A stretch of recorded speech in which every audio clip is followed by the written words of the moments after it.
Sientes el sabor terroso y pesado en tu boca. La garganta te arde ligeramente mientras tragas, ignorando la sutil película de lodo que recubre el interior de la jarra de barro. A tu alrededor, la luz de las antorchas parpadea, proyectando sombras danzantes sobre los rostros demacrados de tus vecinos. El aire huele a tierra húmeda y a una lejana promesa de lluvia, pero también a algo más, algo rancio, casi imperceptible al principio, pero que ahora se instala en tu olfato como un presagio silencioso. Sientes un escalofrío que no proviene del frío de la noche, sino de una inquietante certeza que se arraiga en lo más profundo de tu ser. Esta agua no te engaña. No es la fuente cristalina del manantial de la colina. Esta agua ha sido extraída del pozo comunal, el mismo pozo que ha saciado la sed de generaciones, pero que ahora presenta un velo turbio, un color sutilmente impuro que has aprendido a ignorar por pura necesidad. Cada sorbo es una plegaria silenciosa, una apuesta contra lo invisible, contra los miasmas que, según los ancianos, flotan en el aire y se aferran a las entrañas. Pero esta noche es diferente. Una punzada aguda recorre tu abdomen poco después de beber. No estás solo. Otros se retuercen en sus lechos de paja, susurrando súplicas a santos olvidados. El hedor que emana del pozo se ha intensificado, un recordatorio nauseabundo de la verdad que has intentado negar. El agua que te da la vida, también te la puede arrebatar. Continuarás ignorando las lecciones del pasado, permitiendo que este líquido traicionero siga cobrándose vidas? Si valoras tu salud y la de tus seres queridos, si te estremece la idea de que la historia se repita por nuestra ignorancia, entonces suscríbete a Memorias de la Historia. No hacerlo sería un trágico error que podrías lamentar en silencio. El miedo que sentiste al primer sorbo no era nuevo. Era una herencia. Un eco de la supervivencia forjado en siglos de necesidad y tragedia. A diferencia de nosotros, que confiamos en laboratorios invisibles y complejas redes de tuberías, nuestros antepasados vivían en un estado de observación constante, una vigilancia visceral sobre el mundo que los rodeaba. No tenían microscopios para ver a los demonios que danzaban en el agua, pero sí tenían una sabiduría que se forjó con el tiempo, una sabiduría nacida del instinto más puro, el de no morir. Y esa sabiduría se manifestaba en los sentidos. Tu ojo, entrenado por la necesidad, no buscaba el cristalino perfecto, sino la ausencia de lo turbio. En la luz incierta del amanecer, sabías distinguir un pozo de agua viva de uno que ocultaba la muerte. Si el agua tenía una película aceitosa o un color grisáceo que se negaba a asentarse, lo evitabas. Era un lenguaje silencioso. Un mensaje que la tierra te enviaba sobre la salud de sus entrañas.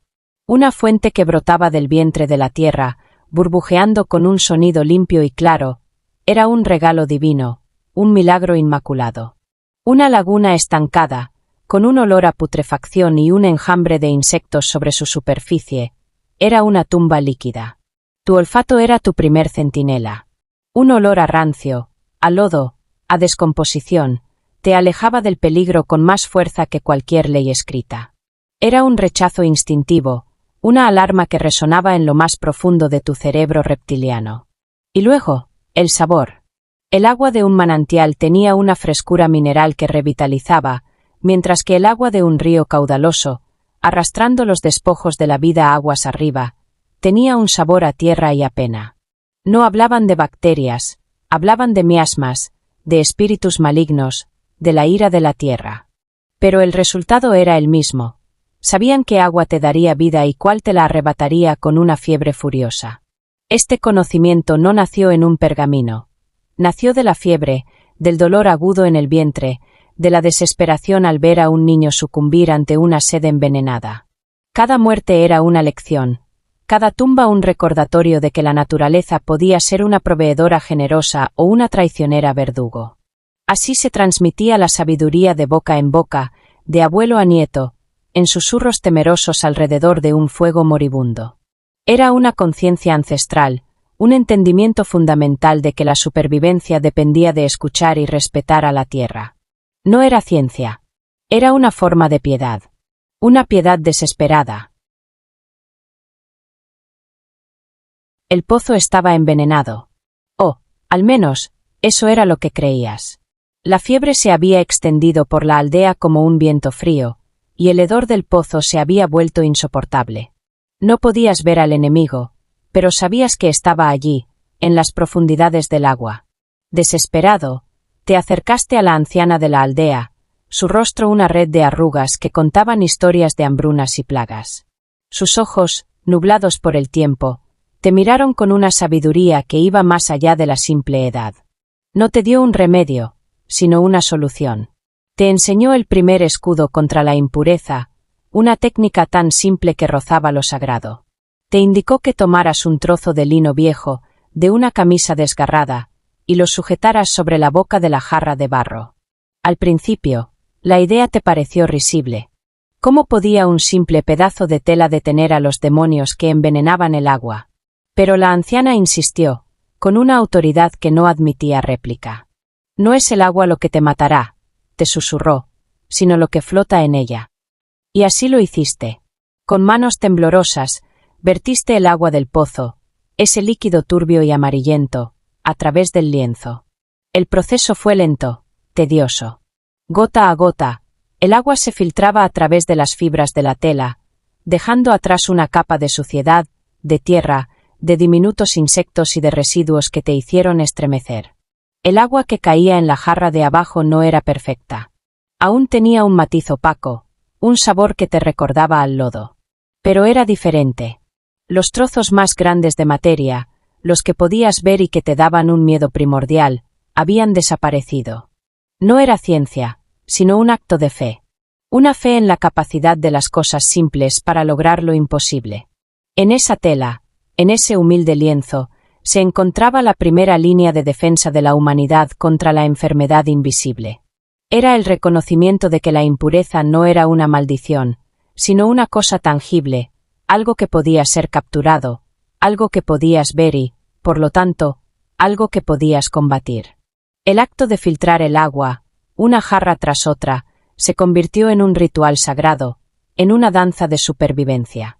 Era una batalla silenciosa, ganada gota a gota, y en la que la victoria significaba simplemente amanecer al día siguiente sin fiebre, sin dolor, sin el terror de una muerte que llegaba en forma de una simple, refrescante, jarra de agua. El lienzo era un principio, no una solución definitiva. Era la defensa de los desesperados, la sabiduría de los que no tenían nada más. Pero en los claustros silenciosos de los monasterios y en los castillos amurallados, donde el conocimiento no era un simple susurro, sino un tesoro cuidadosamente guardado, el arte de la purificación del agua había ascendido a un nivel casi místico. Imagina un sótano húmedo, con el aire pesado de la historia y el olor a piedra antigua.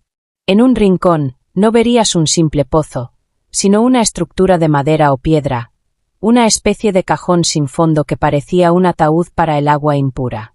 Y dentro, no había un solo elemento, sino un universo de capas, cada una con un propósito oscuro y vital. En la base, gruesas piedras de río, dispuestas para crear un lecho poroso. Sobre ellas, una capa de grava gruesa, un filtro rudo para detener los guijarros y las hojas. Pero el verdadero corazón del sistema yacía en lo que venía después, una densa capa de arena fina y limpia, el guardián silencioso, el centinela que atrapaba las partículas más diminutas, aquellas que el ojo humano apenas podía distinguir. Era un laberinto para los detritos, una trampa perfecta, diseñada a través de la experimentación y, sin duda, de la pérdida. Pero la capa más misteriosa, la que verdaderamente te hacía cuestionar si esto era obra del hombre o de la magia, era la del carbón. Carbón vegetal, quemado y triturado, una sustancia negra y porosa que, en apariencia, era solo hollín y ceniza. Sin embargo, su poder era legendario. Sabían, por una sabiduría empírica que se transmitía en manuscritos y rituales, que el carbón tenía una afinidad inexplicable por las impurezas que el ojo no podía ver. Era como si el carbón bebiera el sabor a putrefacción, el olor a estancamiento, la amargura de la tierra. Absorbía la impureza, la ataba a su superficie porosa, y dejaba pasar un agua que, aunque no era perfecta, era indiscutiblemente mejor. Este sistema no era un capricho, era una inversión. La construcción, el mantenimiento, el proceso de quemar y triturar el carbón, todo era un rito de purificación que reflejaba una comprensión profunda del valor del agua. No era un lujo, era la base de su vida, su salud, su piedad. Los monjes que registraban estas técnicas en pergaminos no lo hacían por la ciencia, sino por la supervivencia. Sabían que, sin agua limpia, la civilización se derrumbaba, la fe se marchitaba y la plaga se extendía como un fuego incontrolable. Y por eso, por la pura necesidad de seguir existiendo, transformaron el pozo envenenado en un instrumento de salvación. El ingenio no se detuvo en las piedras y el carbón. No era suficiente con remover las impurezas visibles y los sabores del cieno. El terror a lo invisible, a la enfermedad que se manifestaba de la nada, llevó a nuestros ancestros a buscar aliados en la propia naturaleza, en los seres vivos que brotaban de la tierra y se elevaban hacia la luz.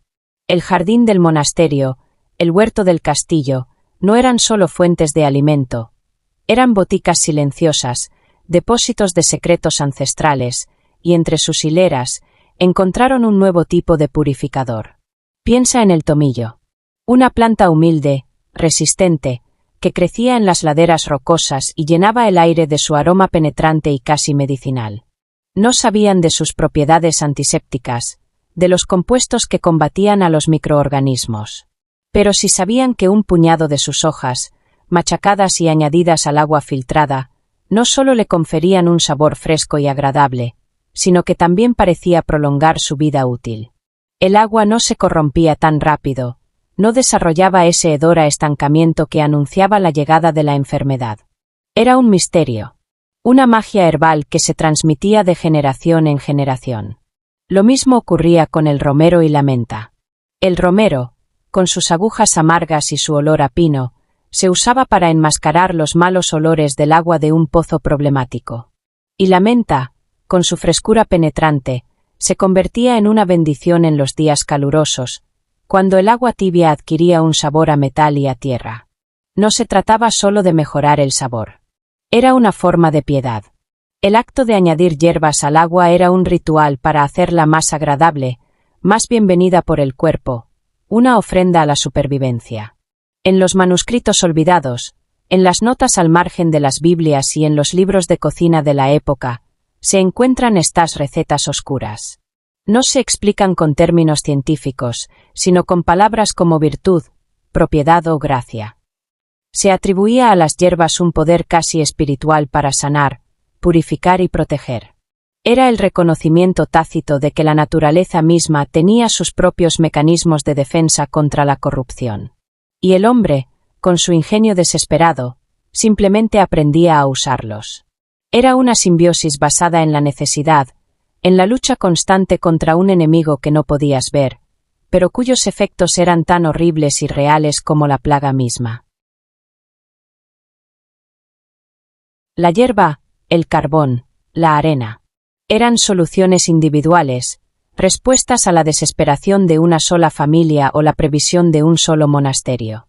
Pero a medida que las comunidades crecían, la amenaza del agua contaminada se convirtió en un problema de escala, una pesadilla colectiva que exigía una respuesta monumental.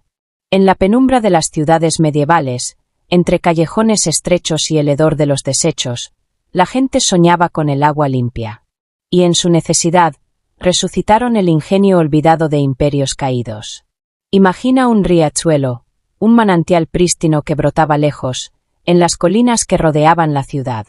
Demasiado distante para ser visitado diariamente, demasiado valioso para ser ignorado. Los ingenieros medievales, a menudo monjes o maestros albañiles, trazaban el camino para que el agua llegara a ellos. No con tuberías de metal, sino con canales de piedra y plomo, pequeños acueductos que serpenteaban a lo largo del terreno, sorteando obstáculos, manteniendo una pendiente suave y precisa para que el agua fluyera por su propio peso. Cada piedra era colocada con una precisión casi religiosa, con la comprensión de que un solo error podía contaminar la fuente de vida de toda una comunidad. Estas obras no eran una simple cuestión de ingeniería. Eran un acto de fe. Las zanjas excavadas en la tierra, los puentes de piedra que cruzaban valles, los pequeños canales que se desviaban en el bosque, todos eran una manifestación de la voluntad de sobrevivir. En las ciudades, estos conductos desembocaban en grandes fuentes públicas. No eran solo lugares para llenar vasijas, eran centros de vida social, puntos de encuentro donde la gente se reunía para hablar, para compartir noticias, para dar gracias por la bendición del agua limpia. La fuente se convertía en el corazón de la comunidad, su latido vital, un recordatorio constante de que la lucha contra la impureza había sido, al menos por un tiempo, victoriosa. Pero el pináculo de esta obsesión se encontraba en los monasterios. Los monjes, con su enfoque en la higiene, el orden y la piedad, llevaron la gestión del agua a un nivel de sofisticación que no se vería de nuevo por siglos. Sus fuentes no eran simples estanques. Eran intrincados sistemas de drenaje, filtración y distribución. Canalizaban el agua del exterior, la hacían pasar por múltiples filtros de arena y carbón dentro de las paredes del claustro, y luego la distribuían a los lavabos, las cocinas y los jardines. El agua que usaban para lavar sus manos antes de la oración no era la misma que bebían, y los residuos eran canalizados lejos para no contaminar la fuente. Era un conocimiento meticuloso, guardado en manuscritos olvidados, un testimonio del hecho de que, en los tiempos más oscuros, cuando la enfermedad y la muerte acechaban en cada esquina, había quienes dedicaban sus vidas a la búsqueda de la pureza. No por la ciencia moderna, sino por la pura y simple necesidad de vivir, de rezar, de creer en algo que no fuera la enfermedad y la desesperación. Estas infraestructuras, en su sencillez y su complejidad, son el legado de su lucha, un monumento al ingenio forjado en la adversidad. Has sido testigo del ingenio y la tenacidad de nuestros antepasados en su lucha por la supervivencia. Has visto cómo el conocimiento empírico y la observación cuidadosa les permitieron desarrollar soluciones ingeniosas para un problema tan fundamental como la pureza del agua. No tenían ciencia, pero tenían algo quizás más valioso, una sabiduría forjada en el dolor, una comprensión de que la vida misma dependía de cada gota que bebían. Eran arquitectos de su propia supervivencia, maestros de un arte que ahora consideramos obsoleto, pero que era, en su momento, la diferencia entre la vida y la muerte. Ellos sabían que la naturaleza no es un pozo interminable de recursos prístinos, es un ecosistema frágil que exige respeto y conocimiento. Su lucha no era contra la tecnología, sino contra la ignorancia. Y en esa lucha, utilizaron lo que tenían a mano: piedras, arena, carbón, hierbas, y la fuerza de sus manos para construir canales que desafiaban la enfermedad. Eran lecciones duramente aprendidas, inscritas no en libros de texto, sino en la memoria colectiva de una humanidad que no podía permitirse el lujo de olvidar. Ahora, mira a tu alrededor. En un mundo donde el agua fluye de un grifo con la promesa de la pureza, hemos olvidado las lecciones de la jarra de barro y el lienzo de lino. Hemos confiado en la infraestructura invisible, en la promesa de la ciencia, y hemos perdido esa conexión visceral con el agua que bebemos. Creemos que la purificación es un milagro moderno, pero en realidad es un arte ancestral que hemos perfeccionado, no inventado. Y así, nos encontramos en una encrucijada. El arte de la filtración medieval es más que una curiosidad histórica. Es un recordatorio de nuestra fragilidad. Una advertencia de que la civilización puede ser más delicada de lo que pensamos. La historia tiene la costumbre de repetirse cuando la ignoramos. Y las lecciones de nuestros ancestros, con su miedo y su sabiduría, siguen resonando en el agua que bebemos hoy. Te pregunto, ¿permitirás que este conocimiento permanezca en el olvido? ¿Ignorarás las lecciones del pasado, privándote de una comprensión más profunda de la historia y sus ecos en el presente? Si crees en el poder del conocimiento para iluminar nuestro presente y moldear un futuro mejor, si te sientes interpelado por la responsabilidad de preservar y difundir estas memorias de la historia, entonces suscríbete a nuestro canal. Si decides no hacerlo, te invito a que compartas en los comentarios las razones que te impiden unirte a esta comunidad de apasionados por el pasado.